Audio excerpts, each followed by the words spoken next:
하나님께서 주신 말씀입니다. 데살로니가전서 2장 13절 말씀입니다. 데살로니가전서 2장 13절 신약성경 329페이지입니다. 말씀 봉독해 드리겠습니다. 이러므로 우리가 하나님께 끊임없이 감사함은 너희가 우리에게 들은 바 하나님의 말씀을 받을 때에 사람의 말로 받지 아니하고 하나님의 말씀으로 받음이니 진실로 그러하도다. 이 말씀이 또한 너희 믿는 자 가운데서 역사하느니라. 아멘. 한 절이지만 부피가 있는 오늘 말씀입니다. 이 말씀으로 우리가 여기 표현에도 있지만 말씀을 받을 때라는 제목으로 함께 하나님 말씀 오늘 나누도록 하겠습니다. 지인들의 결혼식이나 행사에 참여하면 우리나라 풍습도 그렇죠. 이게 하나의 미덕이기도 한데 축의금을 또 전달하는데요. 가끔 이제 연세가 많은 분들 중에 글씨를 직접 쓰기가 힘드신 분들은 보통 자녀나 또는 젊은 층의 사람들에게 내 이름 좀 써달라고 그렇게 부탁을 드리기도 합니다.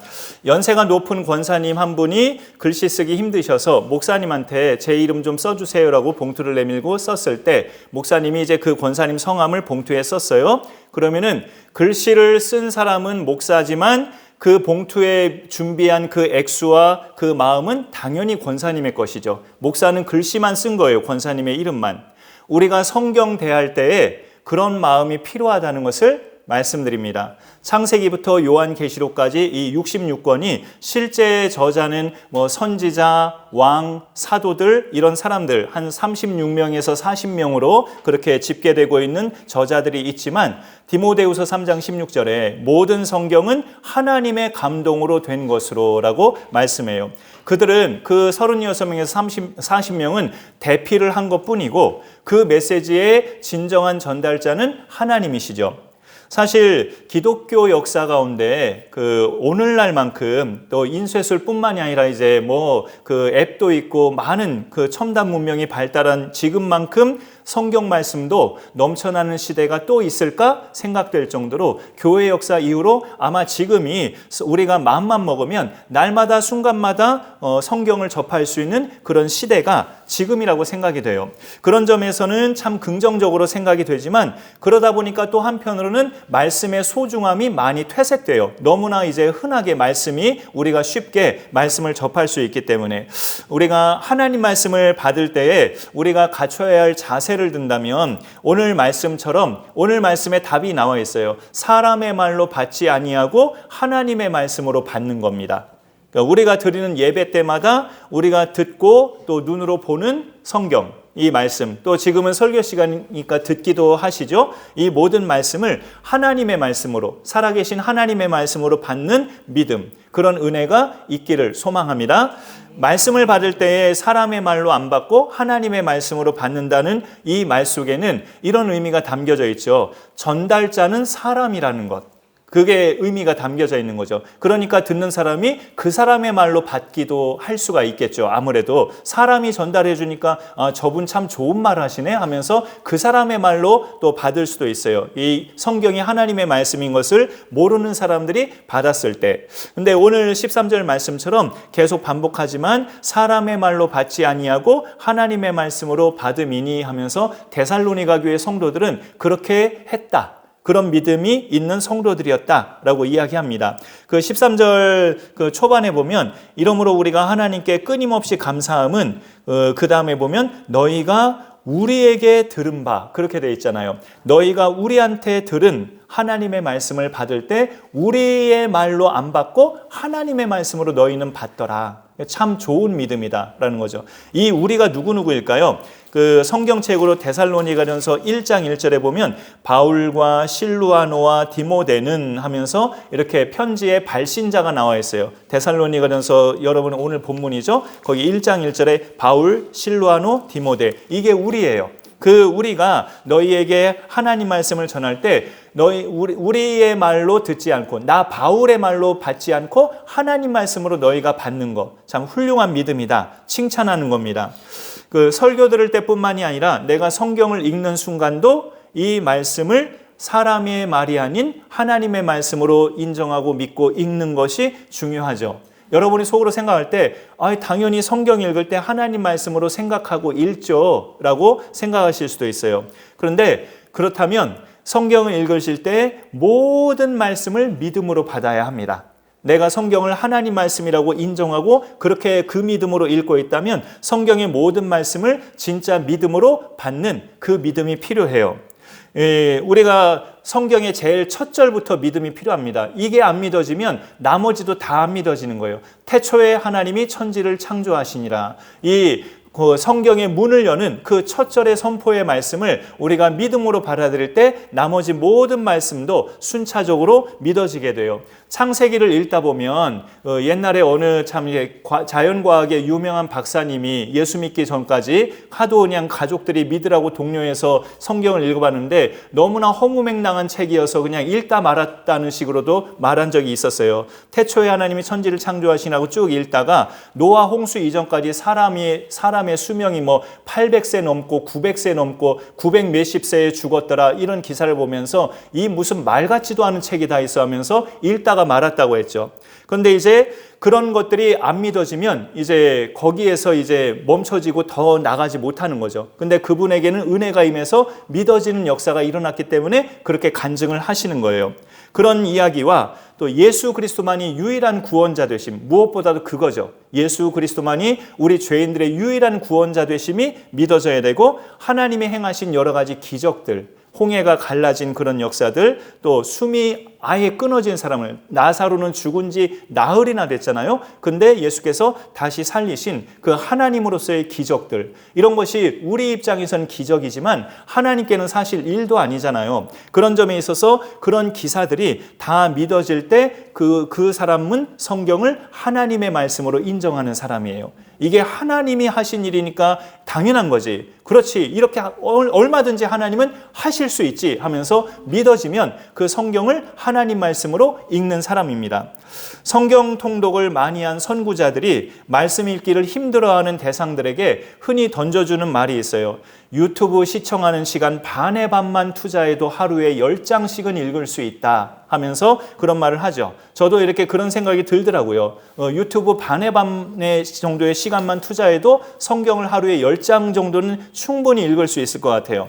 그 말은 누구나 틀렸다고 말하지 않고 공감을 해요, 마음으로는. 근데 그 말이 내 마음에 꽂혀서 그렇게 실천이 되려면 이 성경이 정말 하나님이 나에게 주신 편지, 하나님이 나에게 주신 말씀으로 인정하고 믿을 때 이제 시작이 될 수 있어요.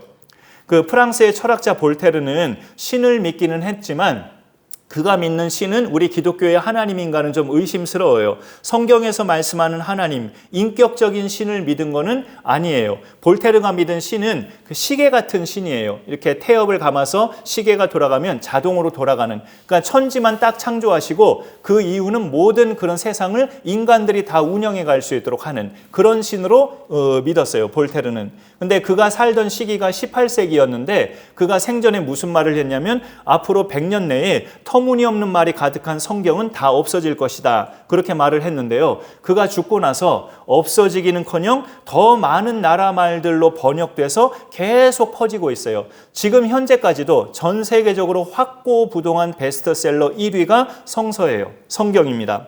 그러나 아이러니하게도 독서율은 굉장히 낮아서 그저 장식용으로 비치하는 책으로 전락됐다고 기독교 안에서 자성하는 목소리도 많이 나왔죠. 하지만 확고부동한 베스트셀러라는 그 자체가 그 성경이 하나님의 말씀이라는 것을 증거하고 있어요. 우리가 성경을 읽으면 말을 논리적으로 잘하는 사람이 되거나 교양 있는 사람이 되거나 유식한 사람이 되는 건 아닙니다. 성경 많이 읽어도 소리 빽빽 지르는 사람은 빽빽 질러요. 성경 많이 읽어도 성질 더러운 사람은 더러워요. 그러니까 말하자면 성경을 읽으면 어떤 사람이 되느냐? 하나님의 사람이 돼요. 하나님의 사람이 되면서 그 모든 것들이 이제 하나하나 다듬어져 가죠. 하나님의 사람으로 온전하게 한다고 디모데후서 3장 17절에 성경의 기능을 그렇게 말을 해요. 말씀을 받는 시간은 읽을 때도 그 말씀을 받는 시간도 해당이 되고 내가 개인적으로 읽을 때도 해당이 되고 지금처럼 설교 시간도 해당이 됩니다. 우리가 항상 인정해야 될 것은 말씀이 내게 접해지는 시간대마다 이 말씀은 전달자의 말이 아니라 하나님의 말씀이다. 원 전달자이신 하나님의 말씀이다라는 믿음이 있을 때 이것을 우리가 두렵고 떨림으로 함께 전하는 자도 같이 말씀으로 받을 수가 있어요. 제가 부목사 시절에 7월이나 8월쯤 되면 교회에서 늘 웬만한 교회들은 한 주 정도 휴가를 줘요. 근데 어떤 교회는 참 이렇게 휴가를 주는 교회가 좋았어요. 그냥 월요일에서 뭐 금요일이나 토요일까지 주일 안 끼게 평일만 주는 그런 교회보다 주일을 껴서 휴가를 주는 교회가 있었어요. 첫 번째 부목사로 사역하던 교회에서 그 전주 목요일부터 이번 주 수요일까지 이런 식으로 일주일 휴가를 준다. 그러면 주일날이 딱 한복판에 끼어 있잖아요. 그러면 이제 교회 사역자들은 모처럼 다른 교회 가서 예배를 드려보는 거죠. 그 자기가 섬기던 교회에서만 예배 드리다가 다른 교회에서 이제 1년에 한 번 정도는 예배 드릴 수 있는 기회가 생긴 거예요. 근데 저는 그때만 해도 지금 같으면 아마 제가 그러지 않을 것 같은데 그때만 해도 유명한 교회만 가봤어요. 그냥 휴가 때 사랑의 교회나 또 동부 이천동의 온누리 교회나 언젠가 한번은 저 분당의 분당 우리 교회 그렇게 가봤는데 근데 갈 때마다요 정말 아쉬웠던 건 제가 모처럼 그 교회를 가서 예배 드리고자 한 것은 뭐겠어요? 그 교회 담임 목사님의 말씀을 현장에서 직접 듣고 싶어서 간 거거든요. 영상 매체로만 들어본 그 유명한 그 교회들 담임 목사님의 말씀을 그 예배실 현장에서 직접 듣고 싶어서 간 건데 그 큰 교회들은 보니까 또 8월이면 담임 목사님들 대부분이 똑같이 휴가 기간이거나 8월 한 달이 아예 그냥 안식월이거나 그래서 담임 목사님 부재 중이더라고요. 그래서 여러 부목사님 중에 한 분이 설교를 하시더라고요. 그게 현장까지 애써서 갔는데 담임 목사님 설교 못 듣고 부목사님 설교 들으니까 그게 너무나 인간적으로 아쉬운 거예요. 그때 당시 저도 부목사였으면서. 근데 이제 그런 것들이 뭐냐면 전하는 자가 누구든지 간에 성경 말씀을 하나님의 말씀으로 인정하는 그런 인식이 부족한 거죠. 뭔가 이제 더 영성이 있고 더 맛깔스럽게 더 이해되기 쉽게 더 마음에 와닿게 담임 목회자들 유명한 사람들은 또 그렇게 잘 하시니까 그런 말씀을 직접 현장에서 듣고 싶어서 그렇게 간 건데 그러지 못한 것에 대한 아쉬움은 다른 사람들이 전하는 말씀에 대해서 하나님 말씀으로 똑같이 인식하는 그런 믿음이 좀 이렇게 부족하고 결여됐던 상태인 거죠. 사실 또 우리가 듣는 자 입장에서는 모든 말씀을 하나님 말씀으로 받기가 어려울 때도 솔직히 있어요. 이렇게 말하는 분들도 있을 수 있습니다. 한국교회 강단을 보면 성경의 복음만을 순수하게 전하기보다 때로는 좀 이렇게 자기 말도 얹어서 또 때로는 좀 변질된 상태에서 말씀을 전할 때도 있고 기복신앙을 전하기도 해요. 예수 믿으면 만사형통이라는 그런 개념의 말씀들. 예수 믿으면 고생 끝이다. 예수 믿으면 당신이 바라는 모든 것들은 다 이루어진다. 우리가 하나님을 바라보는 신앙에서 그런 믿음으로 살아간다면 어찌 보면 맞는 말이기도 하지만 예수 믿으면 우리가 흔히 생각하는 고생이 끝난다는 것은 성경적이진 않죠. 오히려 예수 믿기 시작했을 때 사단이 발악을 하기 때문에 못 믿게 하려고 더 방해하는 경우들이 더 발생할 수 있어요. 그런 것들이 흔히 바라는 그런 우리가 인간적으로 바라는 것들이 우리가 예수님 믿는다고 해서 쉽게 주어지던가요? 그렇지는 않아요. 메신저의 입에서 나오는 말을 하나님 말씀으로 받기 위해서는 하나님 말씀을 메신저가 잘 전해야 하는 책임도 당연히 있습니다. 사실 그 부분이 중요하죠. 설교자가 전달자가 하나님 말씀으로만 잘 전해야 하는 책임이 분명히 있어요. 그러면서도 오늘 데살로니가전서 본문에 드러난 내용은 받을 때에 라고 그 부분을 강조하죠. 너희가 하나님 말씀을 받을 때에 하면서 다 같이 받는 자 입장에서 필요한 마음가짐을 이야기하는 겁니다. 사람의 말이 아닌 하나님의 말씀으로 받음이니라는 이 부분이 우리에게 중요하다는 거죠. 데살로니가 교회 성도들은 배경을 보면 믿은 지 얼마 안 됐고요.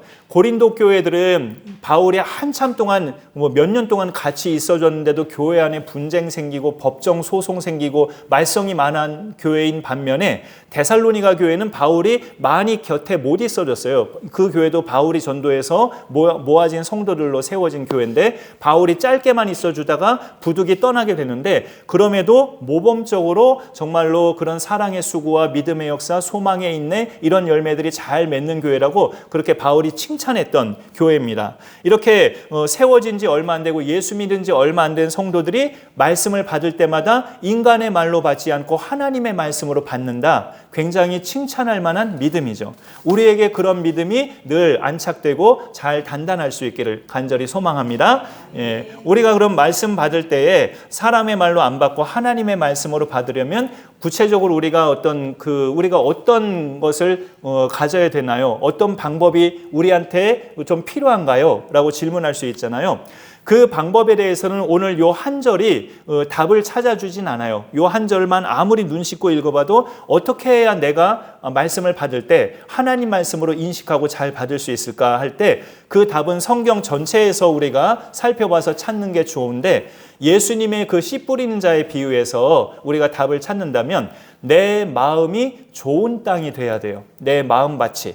네 가지 땅에 떨어진 그 씨 비유를 예수님이 마태, 마가, 누가복음 세 개 복음서에서 다 말씀하셨어요. 그래서 씨 뿌린 자가 아무 땅이나 이렇게 자유롭게 던져졌는데 딱딱한 길가밭에는 전혀 들어가지도 않고 그냥 버려졌다. 또 흙이 얇은 돌밭에 떨어지기도 했는데 거기도 열매까지 자라지 못했죠. 그 다음에 더러는 가시떨기 위에 떨어졌는데 어떤 말씀으로 잘 나아가는 듯 하다가 걱정, 근심이나 어려운 일이 생기면 주저앉아 버리는 그런 사람으로 비유했죠. 마지막 한 남은 땅이 좋은 땅이에요. 옥토. 거기에 떨어진 그 씨앗은 어떻게 되는가? 오늘 추가 말씀 있는데 그거 하나 한번 볼까요? 추가 말씀에 같이 한번 마가복음 4장 20절이네요. 한번 읽어주시죠. 시작. 좋은 땅에 뿌려졌다는 것은 또 말씀을 들고 60배나 100배의 결실을 하는 자니라. 예. 그 뒤로 갈수록 더 커지는 게 저는 좋아서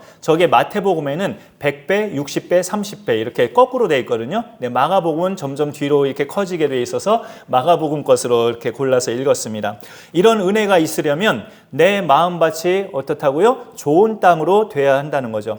그 성경에 볼 때 좋은 땅의 반대말은 나쁜 땅이라기보다 묵은 땅이에요. 딱딱하게 농사를 안 지고 방치한 지 오랜 세월이 돼서 그 땅이 이제 굳어져 버린 땅을 성경에서 묵은 땅이라고 하죠. 사람의 마음밭이 그렇게 돼 있어서 하나님을 떠난 지 오래된 이스라엘 백성에게 호세아 선지자를 통해서 하나님이 말씀하십니다. 너희 묵은 땅을 기경하라. 뒤집어 엎으라는 거죠. 그래서 다시 농사짓기에 부드러운 땅으로 기경하라는 것을 말씀하고 있어요.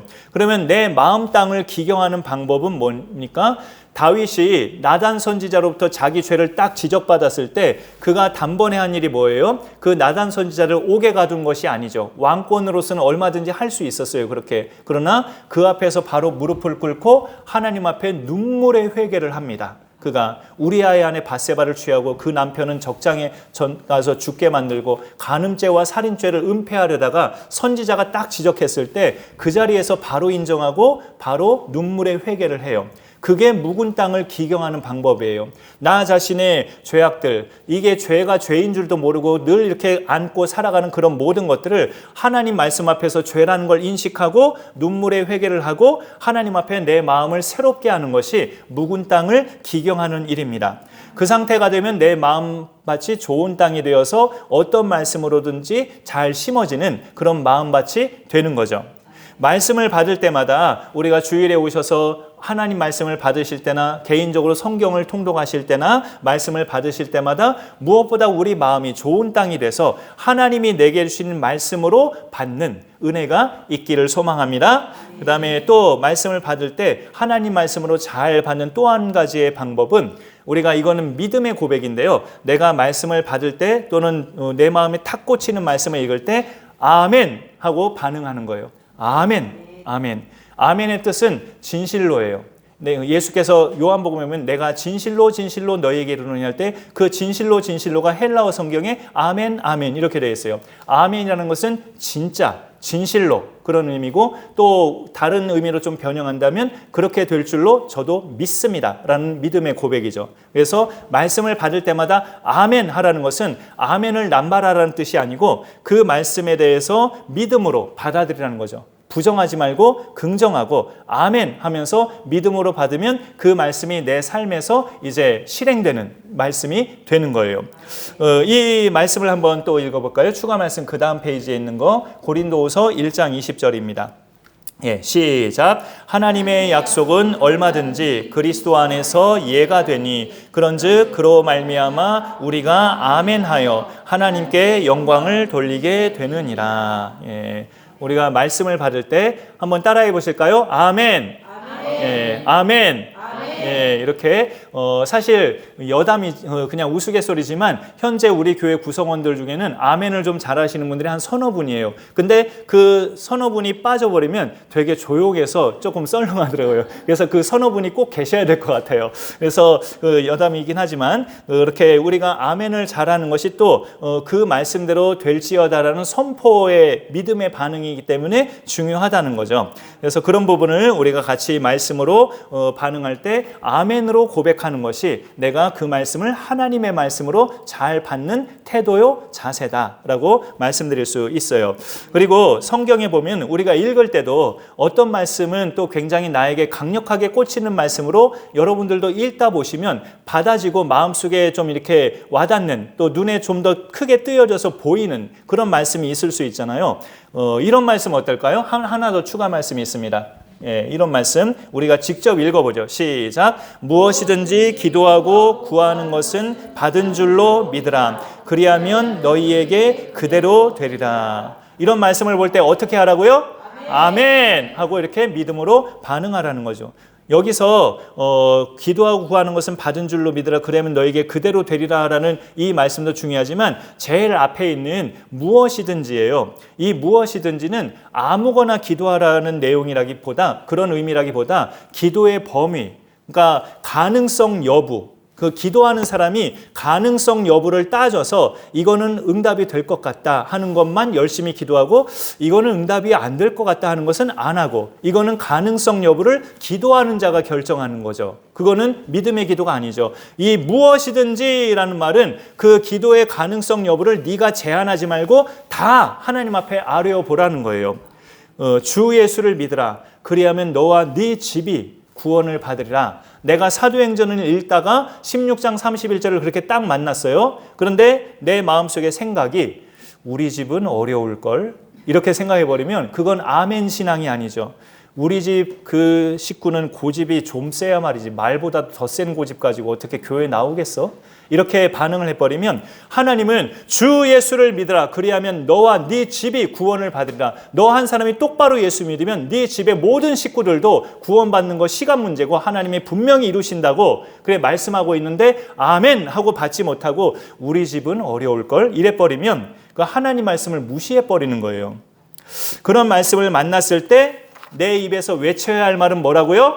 아멘. 아멘으로 믿음으로 외칠 때 그 말씀을 하나님께서 실행하시는 거예요. 그래서 우리 성도님들이 말씀을 받으실 때마다 마음이 좋은 땅이 되시고 말씀을 받을 때마다 아멘으로 받으셔서 모든 말씀이 하나님의 말씀으로 심령 가운데 심어지기를 소망합니다. 우리가 말씀을 그렇게 받을 때 어떤 일이 생길까요? 13절 끝부분에 보면 진실로 그러하도다. 그 다음에 13절 제일 끝에 있어요. 이 말씀이 또한 너희 믿는 자 가운데에서 역사하느니라 라고 되어 있죠. 몇 주 전에 제가 그런 말씀 드렸죠. 교회를 처음 온 분들이 성경에서 역사한다는 말, 역사가 뭐야? 히스토리야? 이렇게 이야기할 수 있다고. 영어 성경에 보면 워크예요. 일을 한다는 거. 그러니까 하나님이 일을 하신다는 거죠. 우리가 말씀을 믿음으로 받으면 내가 그 말씀을 믿고 그대로 될지어다라고 믿으면 그 말씀을 이룰 수 있도록 내 삶이 이루어 주시도록 하나님이 일하신다는 걸 역사하신다고 성경은 말씀하고 있어요. 그래서 이 하나님의 말씀이 일을 한다? 굉장히 엄청난 사건이에요. 그 하나님의 말씀이 처음 일하신 게 언제예요? 기록상으로 천지창조하시던 때잖아요. 그 어마어마한 일을 하나님이 말씀으로 하신 거예요. 말씀이 일을 하시니까 빛이 있었고 그 다음에 빛과 어둠이 나누고 그 다음에 땅과 하늘이 이렇게 나뉘어지고 그런 모든 피조물들이 여섯째 날까지 하나씩 말씀이 일을 하니까 다 그렇게 만들어지잖아요. 또 신약 성경도 말씀이 일을 하니까 죽은 자까지 예수께서 살리시고 38년 된 병자를 고치시고 12년간 혈루병으로 앓던 여인이 예수의 옷자락만 스쳐도 말씀이 일을 하니까 고침을 받고 결정적으로 예수님 자체가 사탄의 세 가지 시험을 말씀으로 물리치셨죠. 말씀이 일을 하면 엄청난 하나님의 능력이 나타납니다. 어떤 사람한테 이런 말씀의 역사가 일어날까요? 그 말씀을 받을 때마다 사람의 말로 받지 않고 하나님의 말씀으로 받는 사람. 그 사람의 삶 속에는 그 말씀이 선포되는 대로 하나님께서 일하시는 역사가 일어납니다. 그래서 내가 혹시 병들었어도 치유되는 역사도 생기고 근심 걱정에 눌렸던 마음이 다시 펴지면서 새 힘을 얻게 되고 어려웠던 집안도 회복될 수 있어요. 믿음에서 무엇보다 믿음에서 떠나 있던 자녀들, 식구들이 하나님 앞으로 되돌아오는 역사도 일어납니다. 오늘 말씀 다음 절을 보면은 그 성경에 형제들아 너희가 그리스도 예수 안에서 유대에 있는 하나님의 교회들을 본받은 자 되었으니 그들이 유대인들에게 고난을 받은 것 같이 너희도 동족에게서 동일한 고난을 받았느니라. 하나님 말씀을 사람의 말이 아닌 하나님의 말씀으로 받은 이 데살로니가 교회 성도들을 그 다음 14절에서 바울이 뭘 칭찬하냐면 유대인들 중에 예수 믿은 사람들이 자기 동족 유대인들로부터 박해를 받은 것처럼 너희도 보니까 너희 동족 헬라인들에게 왜 예수 믿냐고 너희도 박해를 받고 있구나. 그러면서도 너희가 믿음을 잘 지키고 있구나. 그걸 또 칭찬하는 거예요. 말씀을 받을 때마다 살아계신 하나님의 말씀으로 받는 사람은 친한 그런 지인들에게, 가족에게, 동료들에게 박해를 받아도 그 믿음이 굴하지 않는 그런 좋은 신앙의 열매를 맺어간다는 것을 그 뒷절에서 또 알려주고 있습니다.